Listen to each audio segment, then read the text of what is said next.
Hello everyone, welcome back to brainstorming analysis. Today, uh, I don't know, it's 1st of July, but today I'm just reading the whole assignment of MEV 17 environmental legislations. Okay, environmental legislations with the proper answers, and I will try to explain the meaning of answers as well. It is actually not for all of you, it is for me because I have to give exams from 7th July 2025, and I don't know which is my first exam. So today I'm going to check. I remember the dates like 7 9, then 14 15 16 17. After then, if my exams gone well, then I will be free from IGNOU exams and I have to submit only my MEV 11 एक practical देना है, and then I have to submit the project. But मैं बता दूँ कि after exams I will read out all the books of MSc ENV, MSc ENV. जो शुरुआत करूँगी मैं वो करूँगी MEVE 12 से. ठीक है, thoroughly reading and try to explain whatever I understand from the books, like it is a topic wise, unit wise, explanation of the all books, in which I will try to cover one topic, but topics are very large actually. So मैं अभी I am just preparing for my exam, so I have taken a little break from the video making and video lectures, but whatever I shall get of any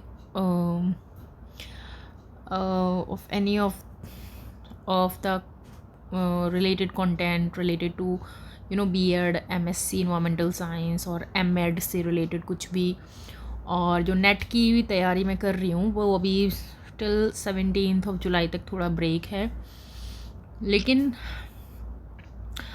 अब direct net की पढ़ाई से पहले better होगा कि हम एक एक बुक को अच्छे से रीड आउट कर लें, थोरली रीड कर लें. इग्नू की books are very very good actually. तो जब मेरे एग्ज़ाम्स ये ओवर हो जाएंगे ऑब्वियसली तब तो देखते हैं कौन सी book, but I am very much sure about कि मैं MEV 12 से स्टार्ट करूँ, जो मैंने थोड़ी सी बुक पढ़ ली है. ओके तो मैंने डायरेक्ट उसकी वीडियोस बनाई थी, but I am not satisfied with those videos actually. So और side by side I am also watching some other videos from the YouTube, so how to make like educational related content very well, जो कि but वहाँ पर मेरे को लगता है time waste होता है. So I will only focus on the content. Okay, so I will try to make myself very consistent and very serious throughout the preparation.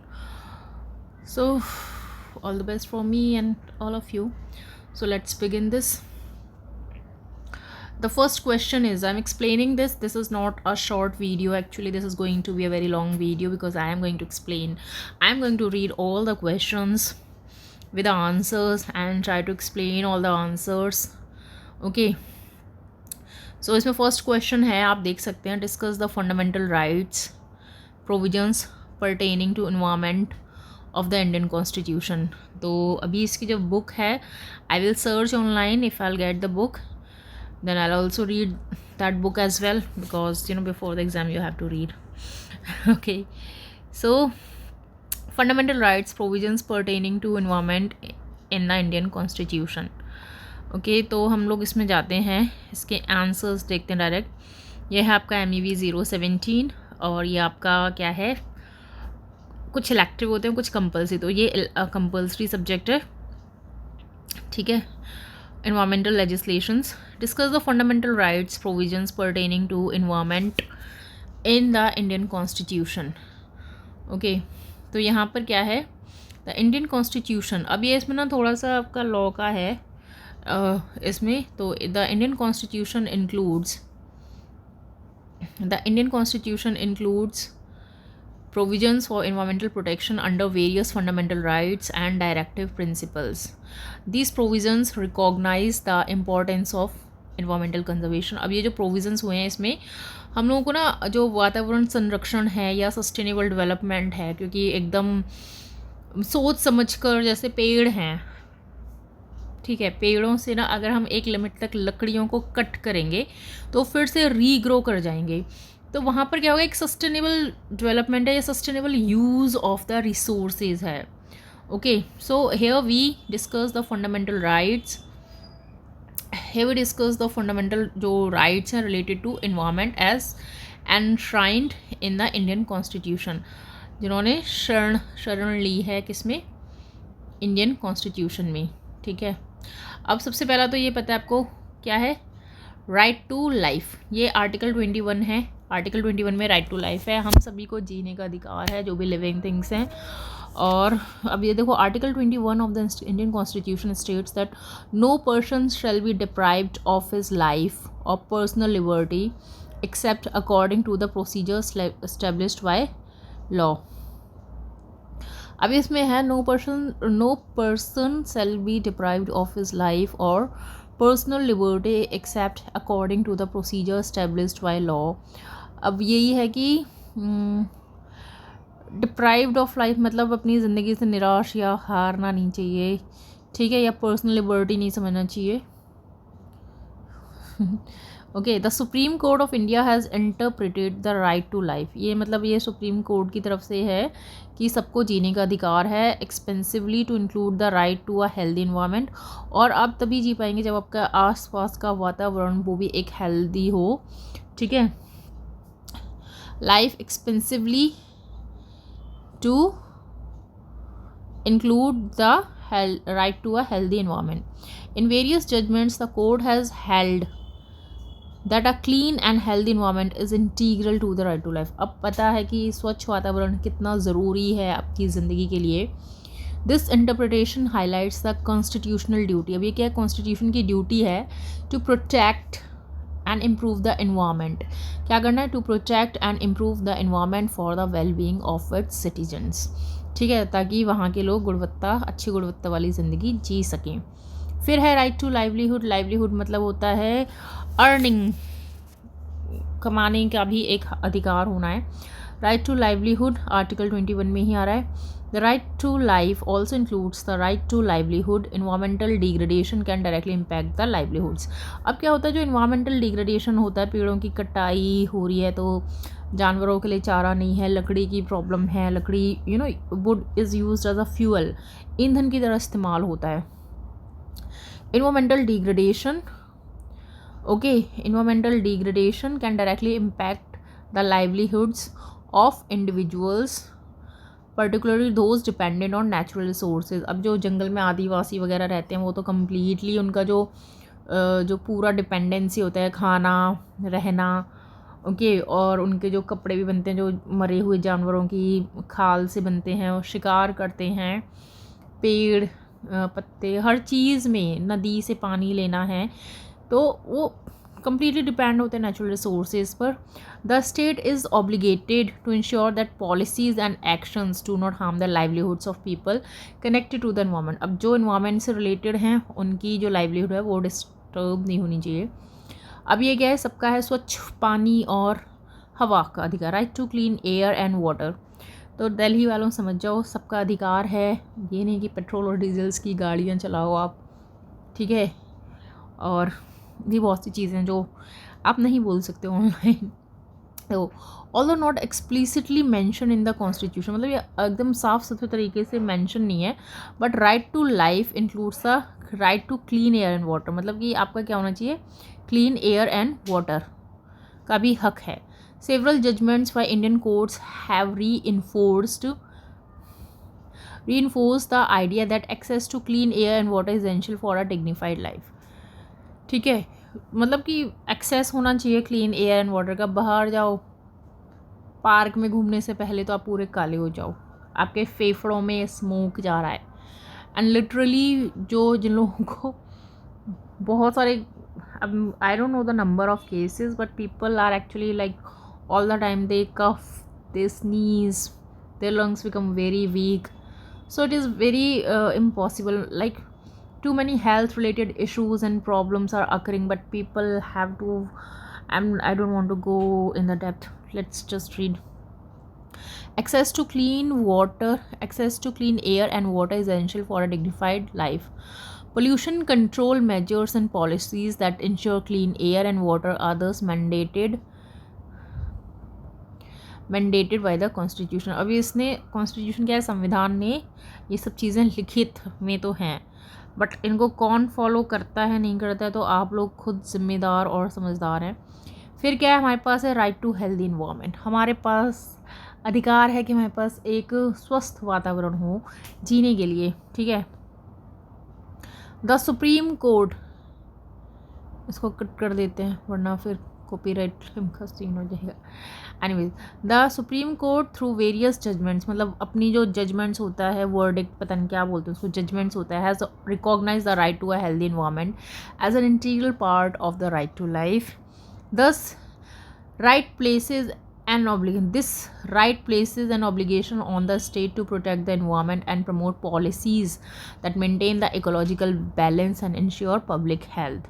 अब ये क्या करता है कि यहाँ पर भी एक वो है कि state obligation on state to, हम लोगों को क्या करना चाहिए, मतलब ये सबको अधिकार है, इस पर लॉज बने हैं कि अपने इन्वायरमेंट को प्रोटेक्ट करना चाहिए, ऐसी पॉलिसीज़ को प्रमोट करना चाहिए जो कि इकोलॉजिकल बैलेंस को मेंटेन करती हैं और पब्लिक हेल्थ भी इंश्योर करती हैं. ओके, ठीक है. फिर क्या है, राइट टू इन्फॉर्मेशन आपने पढ़ाई है, RTI act.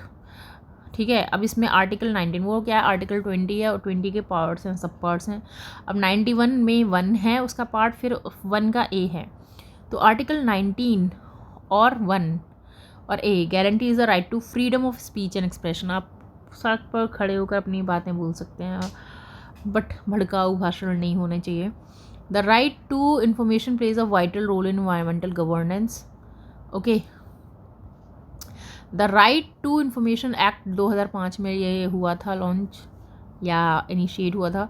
Enable citizens to access information. अब हम लोग क्या हैं, RTI के through we can access information about environmental policies, क्या क्या पॉलिसीज़ बनी हैं, कौन से प्रोजेक्ट हैं जो इन्वायरमेंट से रिलेटेड हैं, project activities empowering them to participate in environmental decision making and to hold the government authorities accountable. और हम देख सकते हैं किसकी गलती है. तो खैर दिल्ली वालों को तो मैं क्या ही बोलूँ, मैं खुद एक दिल्ली गर्ल हूँ, वुमन. अब क्या है, राइट टू एजुकेशन है. राइट टू एजुकेशन क्या है, आर्टिकल 21 का A है. Article 21A mandates the state to provide free and compulsory education to all children up to the age 6 to 14 years की है. एनवायरमेंटल एजुकेशन, अब उसमें भी क्या है कि उसमें आपको क्या इम्पॉर्टेंट है, environmental education is an essential component of the curriculum. It should be environmental education बच्चों को देनी चाहिए ताकि वो जो भी काम करें, जो भी भविष्य में बने, तो उसमें कुछ ना कुछ environmental से environment को फ़ायदा हो, या कुछ ऐसे उनके हैबिट्स हों, कुछ ऐसे उनके एक्टिविटीज़ हों जो environmental friendly हो, like reuse, recycle और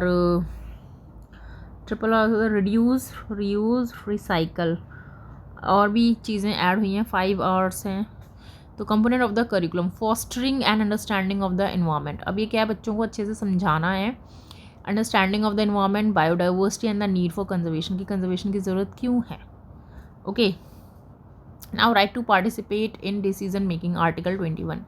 Right to participate in decision making related to environmental issues is considered an inherent part of the right to life. Public participation in environmental impact assessments, public hearings and decision making process is essential for transparency and accountability in environmental governance. Okay. Now हमारे पास next क्या है, right to clean and wholesome food. अब जो है, अब environment क्या होता है, पोल्यूशन है, बारिश होगी वो ज़मीन में जाएगा, फिर ज़मीन में फसल होगी, तो we will not get like fresh and pure vegetables, cereals, pulses, etc. Okay, तो right to clean and wholesome food, article 21 है. Access to clean and wholesome food is vital for a healthy life. ये तो आपको पता है कि food is a fuel. Okay, healthy life के लिए. इन्वायरमेंटल कंटेमिनेशन, कंटेमिनेशन मतलब होता है प्रदूषण. ठीक है, environmental contamination including soil and water pollution. Soil and water pollution can affect food quality. The state's duty to ensure food safety is closely linked to the right to life. ये भी हमारा right to life पर ही related है. Right to cultural and educational rights. अब यहाँ पे यह कल्चरल और एजुकेशनल राइट्स होना article 29 and 30.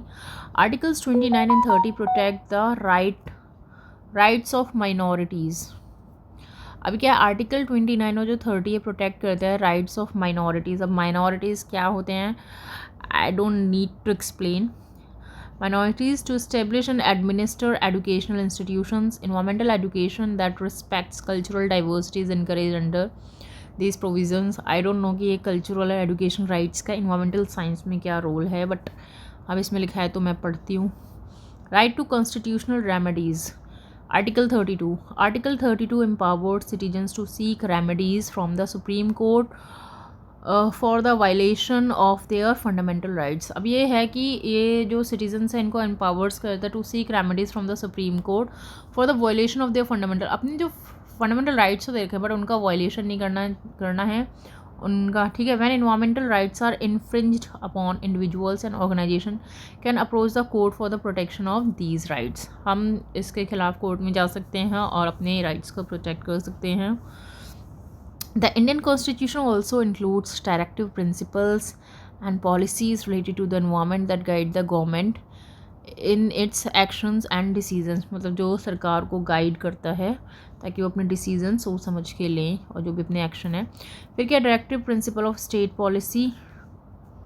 Directive principle of state policy article 48A.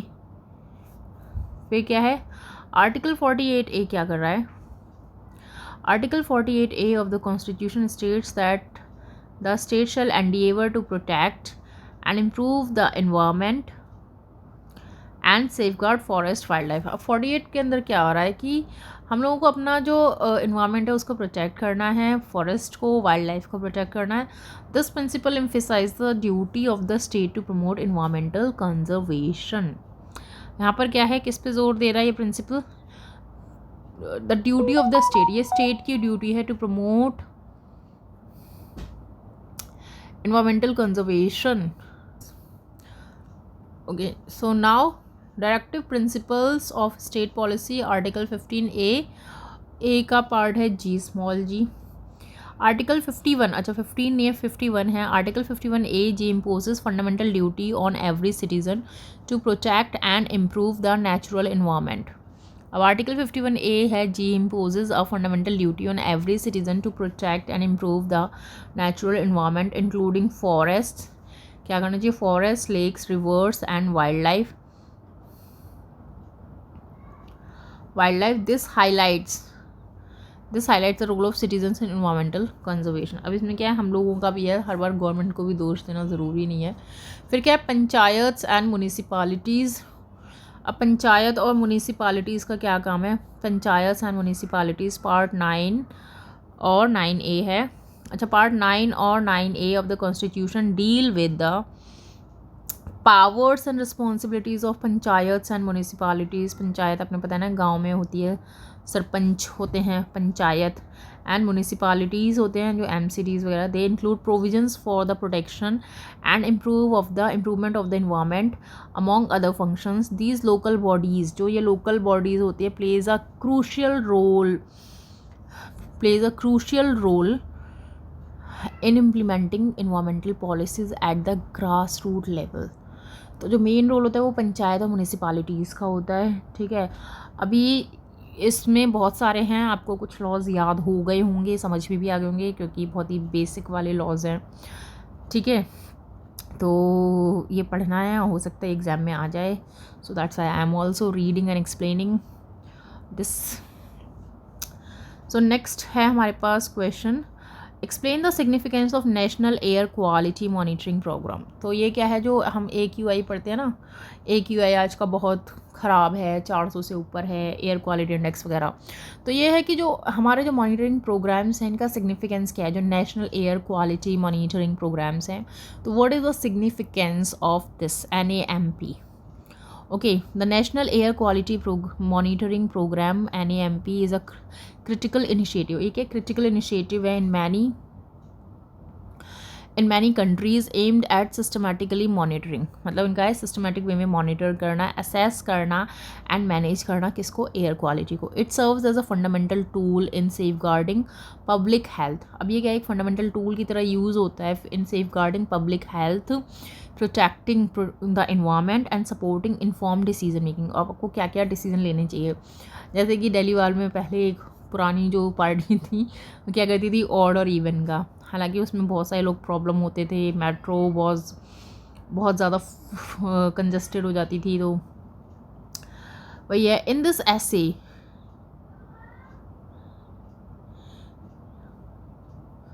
in this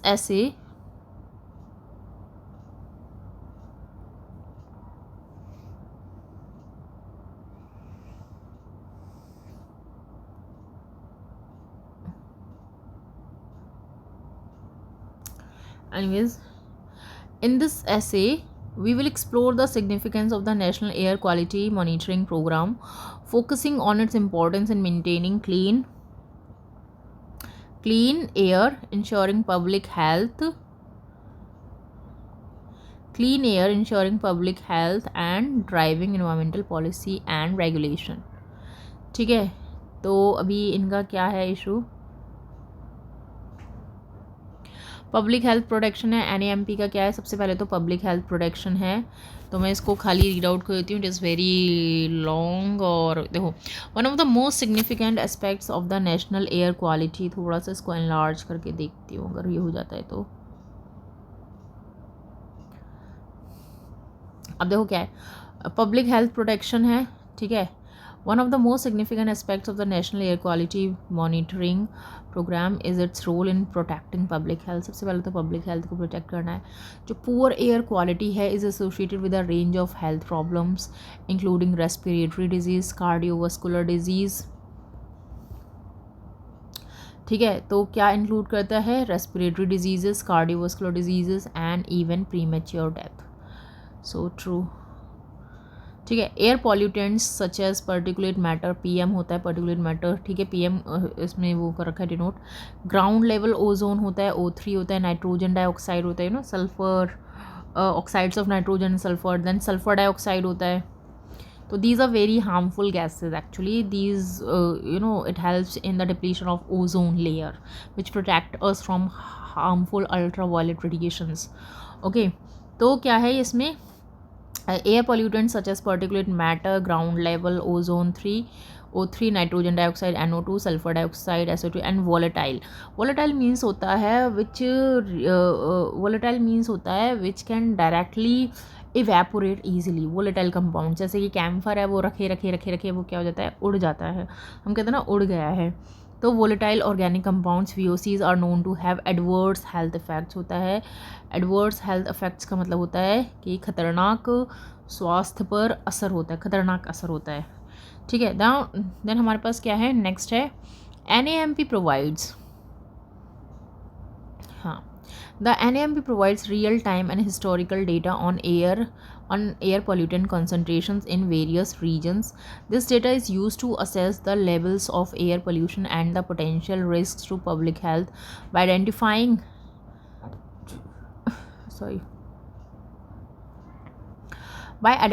areas with poor air quality. अब ऐसे एरियाज़ होते हैं जैसे दिल्ली में तो हमेशा ही आता है कि इसमें आज का AQI बहुत ज़्यादा पुअर है, तो बाहर ना निकलें या बाहर जाएं तो सेफली जाएं, मतलब स्कार्फ वगैरह कवर करके। तो bye identifying areas with poor air quality, the NAMP allows health authorities to issue warnings and advisories, especially during times of heightened pollution, मतलब जब बहुत ज़्यादा मात्रा में पोल्यूशन होता है, सच एज स्मोक इवेंट्स, जब कुछ जलता है ना, जब दिल्ली में दिवाली के टाइम पे पता नहीं क्या जलता है, वो जैसे फसल काटते हैं, फसल काटने का जो बचता है ना उसको जलाते हैं, तो वो बहुत टाइम तक ना it persistent in the environment for a very large period of time. तो वो ईजिली क्या होता है कि वो क्या बोलते हैं उसको, वो अब्जॉर्व नहीं होता। अब्जॉर्ब मतलब कि जैसे अगर कुछ स्मेली चीज़ होती हैं, कपड़ों में से भी स्मेल आती है, लाइक पोल्यूशन, उसको बोल सकते हैं कि, तो अगर धूप में डाल देते हैं तो धूप से क्या होता है, जो जर्म्स और बैक्टीरिया होते हैं वो मर जाते हैं, जो हार्मफुल बैक्टीरियाज होते हैं बेसिकली। अब यहाँ पे क्या है, such as smoke events, forest fires, जो फॉरेस्ट फायर्स हैं, इंडस्ट्रियल एक्सीडेंट्स होते हैं, these warnings help individuals take precautions such as staying indoors, wearing masks, and avoiding strenuous outdoor activities to protect themselves from the harmful effects of air pollution.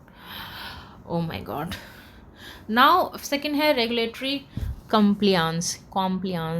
I don't know how to read it.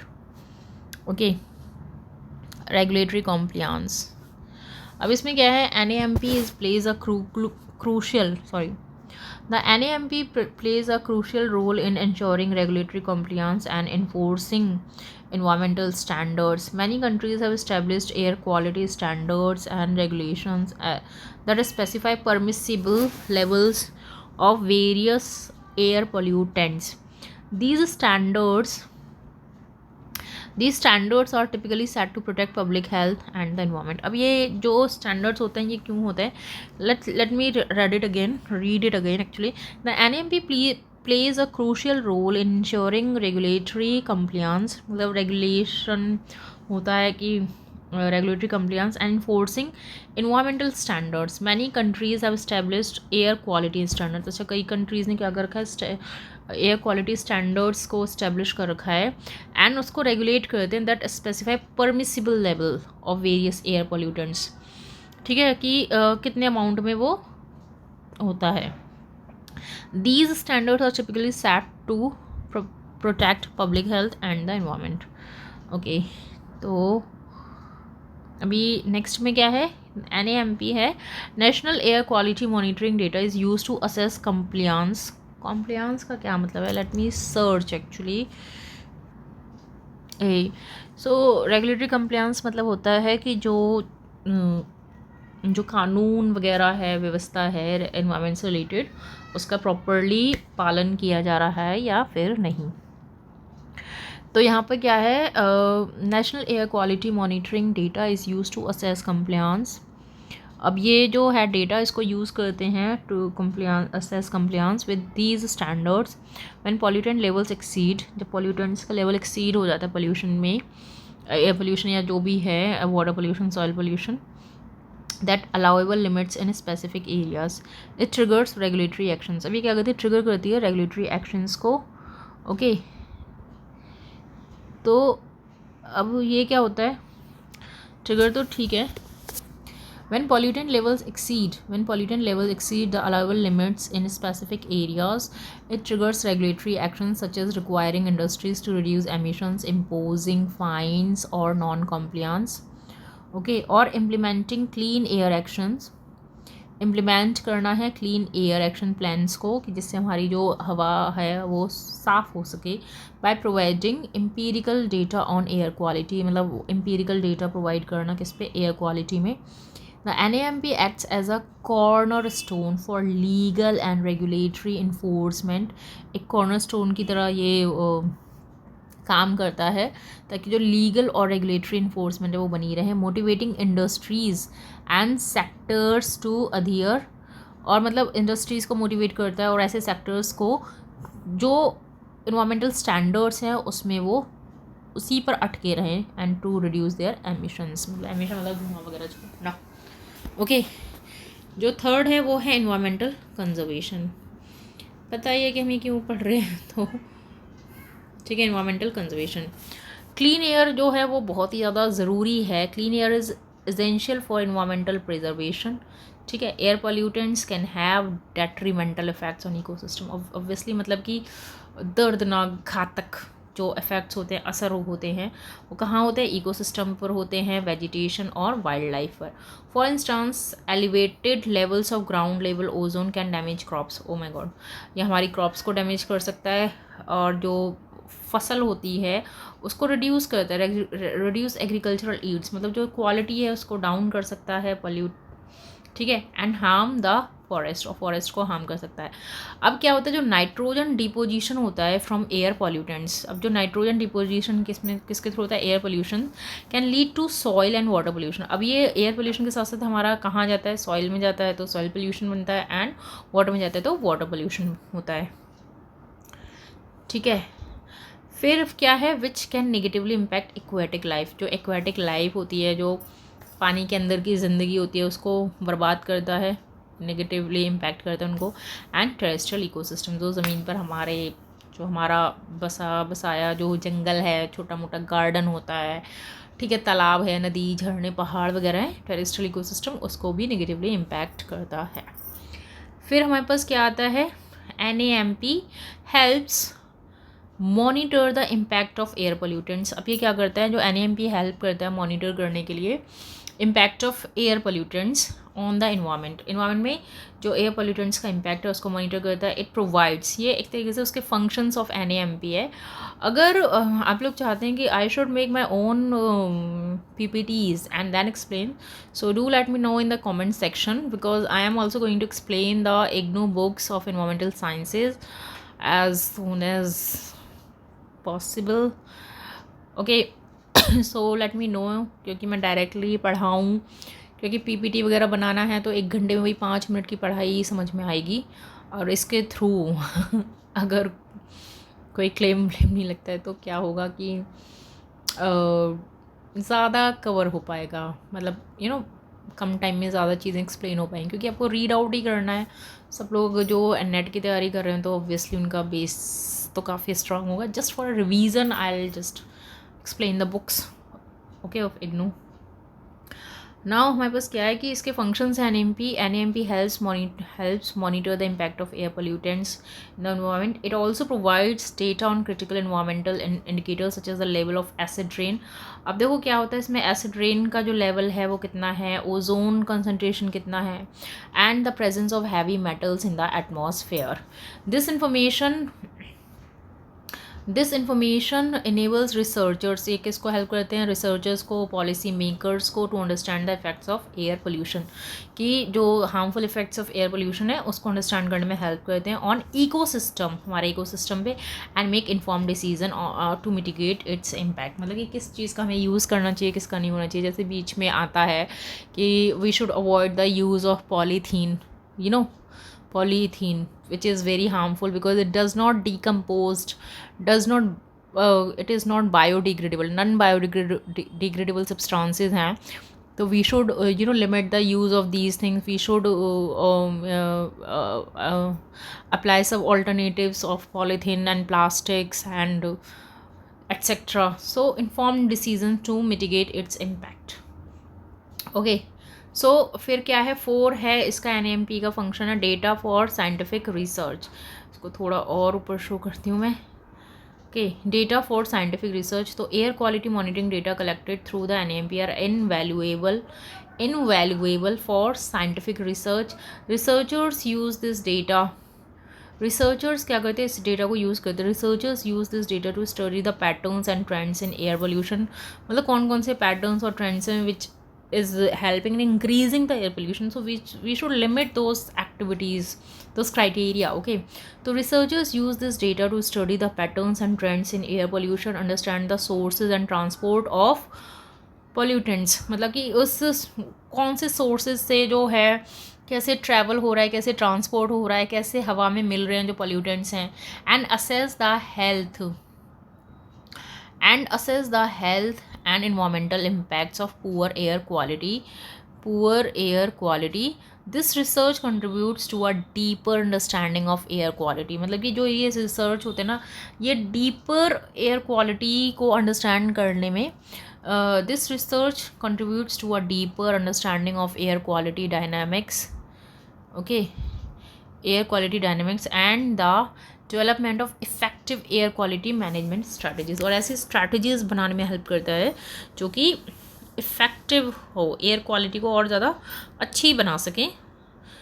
Okay, now for example, अब इसमें है AP, for example क्या देखा है, epidemiologist. Epidemiologist use air quality data. जो epidemiologist होते हैं वो क्या यूज़ करते हैं, तो for example epidemiologist use air quality data. Epidemiologist मतलब पता है ना आपको, एपिडेमिक से क्या आ रहा है, महामारी, कोरोना. तो जो स्टडी करते हैं ना spread and control of diseases, उनको बोलते हैं epidemiologist. Use air quality data to investigate the relationship between air pollution and health outcomes. अब वो क्या करते हैं, इस डेटा को इन्वेस्टिगेट करते हैं, रिलेशनशिप बिटवीन एयर पोल्यूशन और, मतलब कि अभी डॉक्टर्स के पास ना बहुत ज़्यादा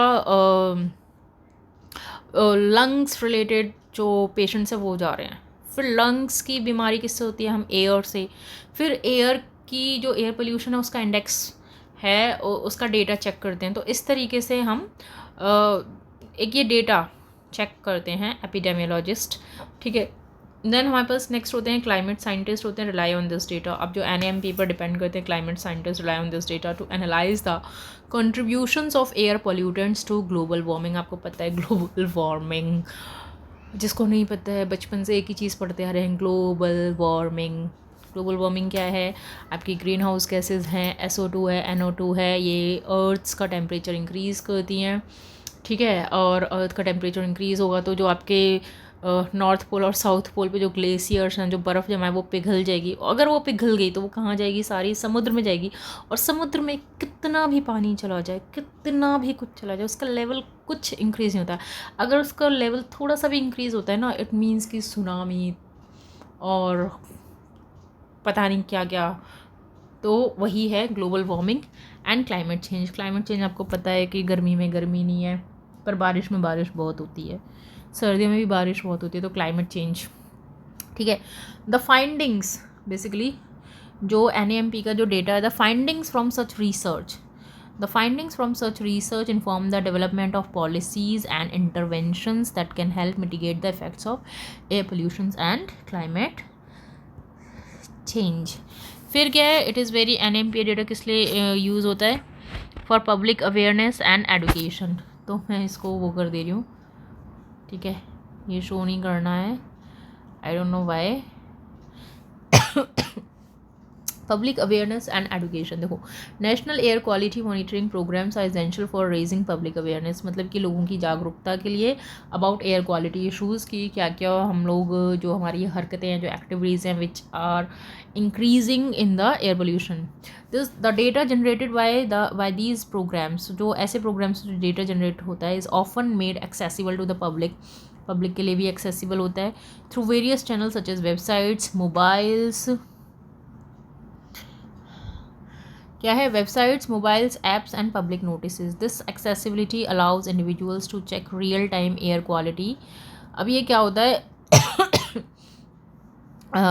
apps and public notices, this accessibility allows individuals to check real time air quality in their area and understand the potential. जैसे हम लोग भी देखते हैं ना, आज का क्या देखते हैं हम देखते हैं वेदर, बोलते हैं टुडे इज़ वेदर. तो आज बारिश के कितने चांसेस हैं, एयर क्वालिटी इंडेक्स पता चलता है, सनी रहेगा, मतलब टेम्परेचर कितना हाई जाएगा मैक्सिमम. तो अब हम लोग क्या है, रियल टाइम.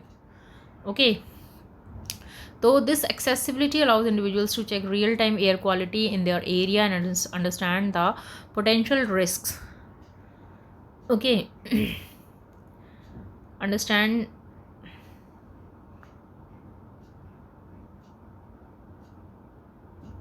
एक मिनट.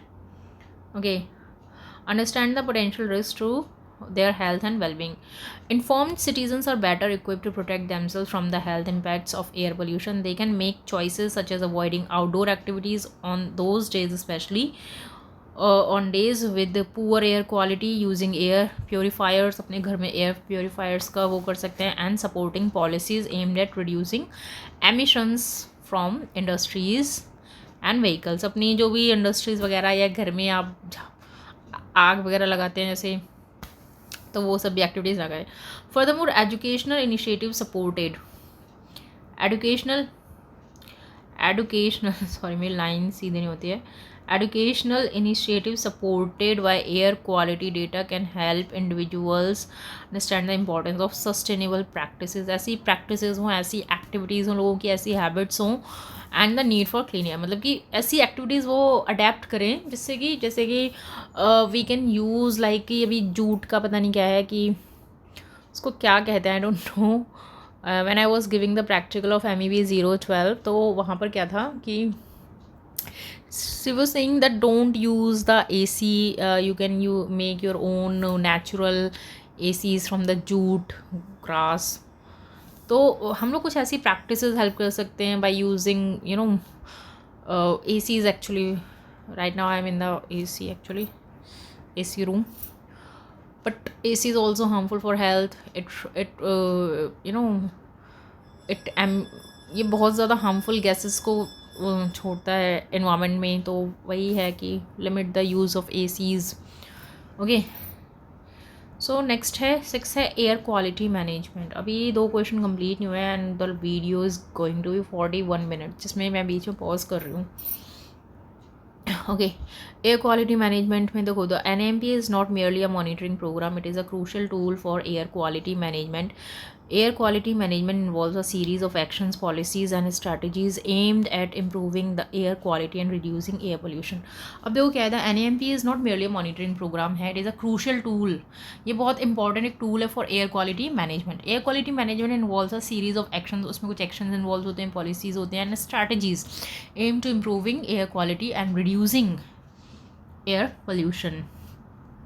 ओके, सो मैं इसको जल्दी जल्दी रीड आउट कर रही हूँ, एटलीस्ट 2 क्वेश्चन तो मैं कर दूँ. बाकी मैं 3rd 4th 5th क्योंकि 5 ही क्वेश्चन होते हैं, तो वो मैं I will make a separate video for this. Okay, so part 1 and part 2. तो this is a part 1 of the video. Okay, MEB 17. The data provided by the NAMP, the data provided by the The data provided by the NAMP serve as the basis for developing and implementing air quality management plans. These plans outline specific actions and strategies to reduce emissions from various sources. अब यहाँ पर क्या है ना, ये let me just read it again. Actually जल्दी जल्दी के चक्कर में ना थोड़ी कन्फ्यूजन हो जाती है.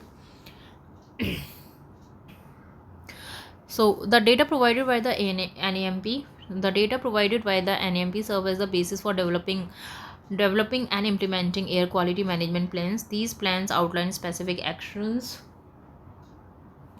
and strategies to reduce emissions from various sources, improve air quality in non-attainment areas, and protect public health and environment. Such plans may include measures like the promotion of clean energy, stricter emission standards for industries and vehicles, and incentives for adoptive eco-friendly practices. अब यही है कि anyways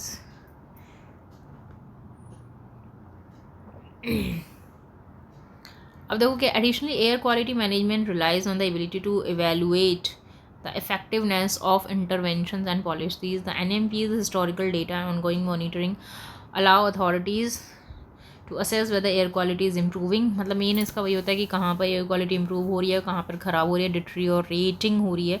this assessment is critical for adjusting strategies ensuring that air quality goals are met. फिर इसमें यह भैया urban planning and transportation. तो सबसे ज़्यादा शहरीकरण हुआ है जब से, तब से ज़्यादा ही पोल्यूशन स्टार्ट हो गया एयर पोल्यूशन. देखो इसको भी रीड आउट कर लेना, इट इज़ वेरी सिंपल, तो प्लीज़ खुद से भी समझ लेना. The quality of air in urban areas is often significantly influenced by the transportation. अब यहाँ पर क्या है, रेल मेट्रो से तो नहीं होता है पोल्यूशन, बाकी जो ट्रांसपोर्टेशन है, कार्स हैं, बाइक्स हैं, आजकल तो पुराने ज़माने की क्या चल रही है, बुलेट वगैरह चल रही है, तो ठीक है. The quality of air in urban areas is often significantly influenced by the transportation and land use. Urban planning strategies can mitigate air pollution by promoting public transportation, bicycle lanes, green spaces, and reducing congestion. National air quality monitoring data National National air quality monitoring data help urban planners identify areas with high levels of pollution, design sustainable and healthier urban environments. Urban planners also Urban planners also rely on air quality data to make decisions about land use, zoning, and industrial development.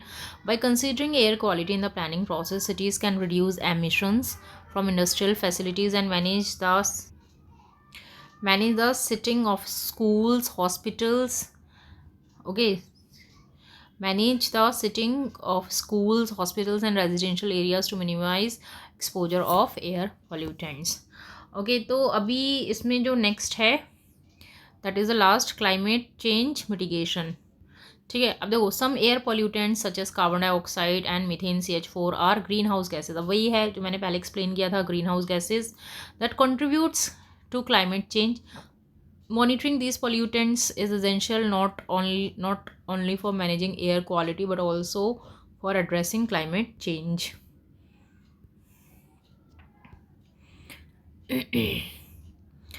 ठीक है, अब क्या है, the NAMP contributes to global efforts to mitigate climate change by providing data on greenhouse gases. अब इस पर भी ये डेटा प्रोवाइड करता है किस पे, ग्रीन हाउस गैसेज पे. दिस डेटा हेल्प्स कंट्रीज़, अब ये सारी कंट्रीज़ को हेल्प करता है assess their contributions to global emission, कि उनका कितना कंट्रीब्यूशन रहा है ग्लोबल एमिशन पे, and track progress towards their climate goals.